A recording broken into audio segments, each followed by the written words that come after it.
Hey everyone, this is Jake. So today we're talking about the conditions that led to the rise of Marius and the Roman civil wars. So the biggest problem for Rome was simply the fact that they were too good at fighting. They were too good at war, and that seems a paradox, but their whole economic system was based off of beating people up and taking their stuff. Well, they by the time of Marius, you've seen them take out all their biggest and baddest enemies, including the Carthaginians. And really, this is going to be the kind of the beginning and the end of the Republic, because their economic system is fracturing. And one of the things that is being pointed out by a guy named McGinnis, he's going to make a comparison between what's about to go down and what happens in the 1830s and 1840s in America with the plantation systems. And you can also tie this into kind of modern day Walmart and Amazon. So the whole basic principle of Rome was the yeoman, farmer, citizen, soldier kind of guy. All right, he was a farmer, he was a fighter. Well, because the Romans were winning so much, they're always off fighting.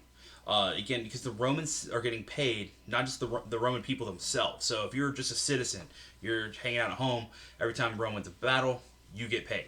So obviously they want their people fighting and fighting all the time. Well, the Roman soldiers had been farmers, but now they're not farming because they're not home. So these latifundias, which are these corporate slave farms, are going to take their land.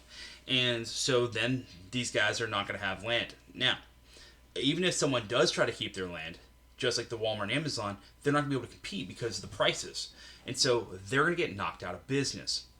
And this is going to end up becoming a problem because you've got these train killers.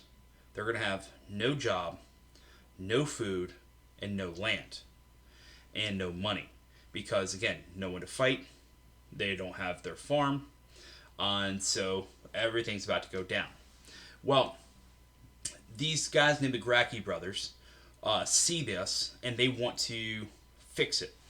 And they're going to be very popular. That's why they're some of the populares. That's the people. They're the ones who support the people, or the people support them. And these guys want to institute this big reform package, and basically what they want to do is they want to give grain to the people because people are starving, and they also want to give land to soldiers returning home from battle. Well, the Senate does not want to do this because these lands are public lands, which just means land owned by the Senate. And they're not happy about this, and so the Gracchi brothers are going to both be assassinated. And so you're going to have Marius come up in a little bit here, and he is kind of the spiritual successor to this, and that's what Briscoe is going to note. And so Marius is going to be this great military leader. He's going to tie in this idea of him being a novus homo, a new man. He does not have any kind of real ties to any nobility. He was the first consul in his family, the first kind of big deal that of his own. So he's gonna use this to his advantage, but he is going to tie in that even though this is the case, he still has connections. So there's a story that's related by a guy named Trevor Luke, and he's going to talk about how Scipio Aemilianus, one of the heroes of the Carthaginian Wars, Punic Wars, is going to be asked, well, who's going to be the next leader after you? And he taps Marius on the shoulder and he says, this one perhaps. And Marius is going to use this to kind of create this persona of him not just being the people but a great military leader. And he's going to catapult himself into this great military situation and all these wins. But he's also going to institute those reforms that the Gracchi brothers wanted to do.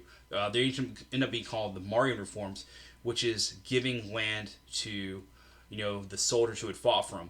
And this is also kind of the origins of one-man power in Rome, because the Roman Senate was not doing what they needed to do for their people, but their general sure was. And so people become loyal to the general rather than to the state and to the nation. And this was something that Sulla and the Optimates were worried about. They believed that loyalty to the Senate was paramount.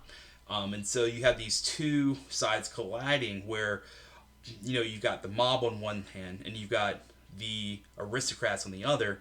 and neither are willing to give, and so we're going to see the First Civil War.